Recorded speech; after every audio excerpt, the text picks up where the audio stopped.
Hello, hello, hello. Welcome to the End Zone Enthusiasts. I'm Paul, and today we are doing our power rankings after week 8. Can't believe we're halfway done with the season here. It's amazing how fast the NFL goes.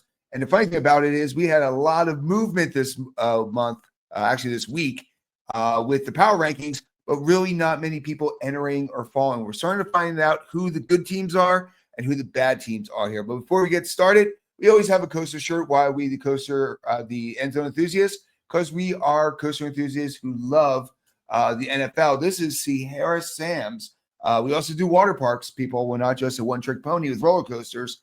And this is located in New Jersey, part of the IB Parks family there with Clementon and Niagara. And this one, I'm not going to turn around here because, guys see my sexy back, but it's a staff shirt they gave me when I visited so I can have all access to film. So remember, if you're interested in amusement parks, roller coasters, 125 Roller Coaster is our handle. Check out that website here. But you're here to talk about the NFL. And the way we always do this is we start off with 2 honorable mentions, all right? These are not always number 11 or 12, but they tend to kind of fall close to that range. And the first one that has an honorable mention is the LA Chargers. So the LA Chargers beat the snot out of the Minnesota Vikings last week. It wasn't close. Now, kind of like with Minnesota, the Chargers, we haven't really figured out who they are yet. And this far in the season, that's kind of a weird thing. Usually, if you're good or you're bad. Here, they're kind of in that 1 week they do great, next week they do really bad. So because of that, I'm kind of putting them as an honorable mention. If you look at their record, they are 6-2. They're definitely a team that you have to worry about if you're, in the West. They're a team just like Denver and just like Kansas City, who really any of those 3 teams can take that division. Only team that's basically out right now is the Vegas Raiders. So with that being said, I know they have a lot of injuries, but last week they got it all together. They beat up on a team that, yes, they had Carson Wentz, so they weren't one of the best teams. But all in all, a lot of people consider Minnesota a solid team. They won 14 games last year. So for them to annihilate them and not even make it close kind of makes us think, you know what, they might be right on the edge of our power rankings, the top 10 team. So we put them right there as an honorable mention. The second honorable mention is the team that dropped, and they dropped really far on their bye week. And it's weird because usually we don't move teams a lot during the bye week because they didn't play. But for some reason, in the last week, my thoughts on the Seattle Seahawks kind of are questionable here. You got the Rams in that division. You got San Francisco. Even though the Rams won, San Francisco lost, I still can't figure out what to do with Seattle. So when I was making the honorable mentions, I kind of this week, instead of going with an up-and-coming team like Carolina or something like that, I kind of looked at it and I was like, there's 2 teams that I really don't know much about. And that is LA Chargers and Seattle Seahawks. So even though I had them as number 3 last week, I dropped them down to honorable mention mainly because who are they? I don't know. And if you know, please let me know in the comment section.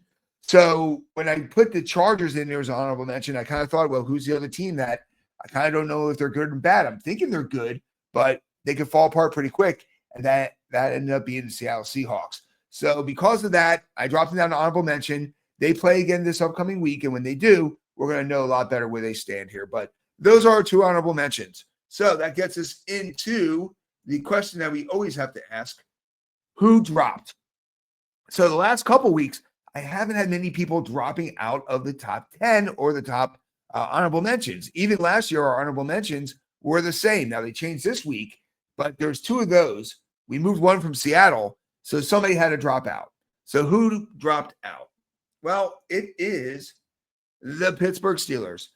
Pittsburgh had a chance, and I said this last week, going up against Green Bay, they could be, whoever wins that team is going to basically launch themselves up into our power rankings. And it was Green Bay. And Green Bay was a team that really handled Pittsburgh very well. They kind of took Aaron Rodgers out of the game. They kind of stuffed the run. And they continuously just marched down the field and scored and scored and scored. So because of that, I kind of sit back here and I was like, you know what? Pittsburgh, yes, you're number 1 in your division, but you're a really, really bad division right now. And I don't believe in you. I believe like one of your wins against New England was because they fumbled 4 out of 5 turnovers or fumbles. So it's 5 turnovers. So did you really win that game or did New England lose that game? And because of that, Pittsburgh, I'm dropping you out of our power rankings. So we got some new people in the power rankings. Let's go see what they are. Our top 10. Number 10, and it pains me to do this, is the Kansas City Chiefs. Now, I call them the Chiefs. I believe they're the Chiefs. But all in all, like I said, they keep winning. And I think they right the ship. And even though I'm not a big fan of Rice being back in the NFL, I think he should have had a suspension on my end just because you ran from the scene. I mean, I can understand getting into an accident and doing something stupid, but you ran from the scene where people were injured. I thought you should have got a year off at least. I technically don't think you should be in the league, but I'm not going to kill you make a mistake, don't kill your career, but definitely 6 weeks. And because they are the Kansas City Chiefs, they've been benefiting from this lackluster sanction, I guess. So Mahomes has been playing great. Kelsey's been doing what Kelsey does, but now with Rice in there, their offense is a lot better. But the big thing, of course, is their defense. And they played Washington, and Washington, for the longest time, I kept thinking was a legit team. Well, they manhandled them. The first half, it was close. But the second half, the Chiefs just laid it on, put their foot on their neck, and kind of destroyed Washington. So even though it pains me, and even though the Chargers have a better record than Kansas City, because of the momentum that Kansas City has, and they got a big game coming up against Buffalo, that's really going to determine where both of those teams are. I got to put you in the top 10, but I'm only putting you in at number 10. Number 9, spoke about them earlier, is the Green Bay mother-loving Packers. And you know what? They showed me. It's funny because they had those 2 first games of the year that they were kicking butt, doing an amazing job. And you thought, man, these guys are Super Bowl bound. Then they had their second 2 games, and they were very lackluster. They tied Dallas. They lost the game. And then you were kind of like, okay, maybe they are the New Orleans Saints of the year. And then the last couple of weeks, they've been doing very well. I mean, they were dominant this week against Pittsburgh, but the last couple of times they kind of squeaked by. But they only have 1 loss. They are the best team in the NFC because they only have 1 loss, 1 tie. So because of that, you kind of got to give them props. Now, do I think they're better than Detroit? No. I think 9 times out of 10, yes, they beat Detroit this year, but 9 times out of 10, I think Detroit wins that game. So you got both Kansas City and Green Bay got out of the honorable mentions, but there are still just cracking the top 10. All right, next couple of teams are pretty much teams that you know and love. And not moving up or not moving back this week is the LA Rams. The Rams did not have Puka last week. However, they did not seem to lose stride. Dante Adams is definitely somebody who can be a number 1 in most leagues as a wide receiver. Having him as number 2 is a luxury. Stafford's solid. The defense is solid. You know what? The Rams at this point, they're solid. And because of that, I know they're in a battle with San Francisco, who just lost. And, of course, Seattle, who I don't know who they are. But I think on paper, the Rams are the better team out of the West. And I think they're going to pop out of the West, probably get the number 2, maybe number 3 seed, depending on how the Eagles and Detroit play out here. But the Rams, definitely I expect to see you guys in the playoffs. And you are a top 10 team.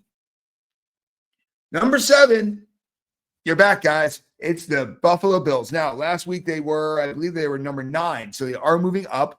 They had a dominating win against Carolina. Now, historically, a dominating win against Carolina doesn't mean much.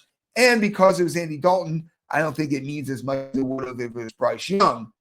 Andy Dalton just played a horrible game. However, the breakout of James Cook. Wow. You all know about Josh Allen and his no-name wide receivers and how well he can do on that. And the defense has been playing better and better every week. They're getting healthier. But if James Cook can do what he does this week like he did last week, I think they can beat the Kansas City Chiefs yet again in the regular season. But, of course, that tie break's always good. You'd rather play them in Buffalo than play them in Kansas City. So, Buffalo, you're moving up to the ranks again here. Will you get back up to number 2, number 1? I don't know. But you know what? You are definitely on the upward swing. You got to fight for that division. So even though you might beat the Kansas City Chiefs, You need the Patriots to start falling down, and you need to beat the Patriots the next game. So with that being said, there's still 2 games back on the Patriots, but like I said, I saw what this team can do. I think they're a better team than New England on paper. So I'm keeping it at number 7. Number 6, they dropped down even though they won, is the Tampa Bay Buccaneers, because for the last 2 weeks, they've won, but they have not been winning pretty. And, well, actually, they lost and then they won, but it wasn't a great win. So no team needs a bye more than the Tampa Bay Buccaneers. And thank God they got their bye this week with the Eagles have a bye. And because of that, they have a chance to hopefully get Godwin healthy, because you lost Evans for the year. And we all know, and Buka can do only so much by himself there. The key is, I think they need to get Bucky back. Bucky being gone for almost a month is definitely affecting the offense, because it's all on Baker's shoulders. No offense to Rashid White, but you can't do it all yourself there. So they need to get that better. Like I said, they're 6-2, but they're a wounded 6-2. And because they're wounded, they're just outside the top 5. Now for the top 5, number 5, another dominating win by the Eagles. Now we know it's the Giants, but the Giants were the team that knocked them out of the top spots. So it was good to get a revenge game there. They are getting better with the wide receivers. They did not have Brown, and Smith lit it up, and so did Dotson. And then, of course, you have Goddard, and of course, you have Saquon finally having a great game. So trade deadline's coming up. Eagles on bye. Could the Eagles next game not have Brown? Fingers crossed, because I really think Brown is a cancer. And if you can get some high draft picks and give him to New England, or give him to a non-contender, I would love that, because I think A.J. Brown needs to realize you're in a great spot, shut up, and play ball. And I would love for them to trade him out, get some, because his value is very high right now, and we've proven at this point that we don't need him. Dotson is a number 1 with Washington for a while. He's a good number 2. You got Devontae Smith, and unless he gets hurt, is a number 1 legit there. If you could dump that salary, if you can get a team to pick up that salary and get yourself in better shape for next year while not losing anything, I think that's a win. However, like I said, the offense is clicking. The defense is getting healthier and more solid. I mean, they got Brandon Graham coming back. They got Nolan coming back, Nolan Smith coming in. They got a great chance to retake that number 1 spot. So Eagles, you're back in the top 5. Number 4, moving up slightly. They were number 5. They're now number 4. The Denver Broncos. And you got to give them props. They just keep on winning. And the more they win, the more you believe in them. I think that they are the best team in the West right now. I think they can dethrone Kansas City with that number 1 spot. Wouldn't it be great this year to see Buffalo and Kansas City both in the wild card round? I mean, that could definitely happen, And Baltimore, I don't think they're even going to make the playoffs at this point, just as long as Pittsburgh doesn't have a colossal meltdown there. So there's a changing of the guard in the AFC, and Denver is one of the teams leading that change.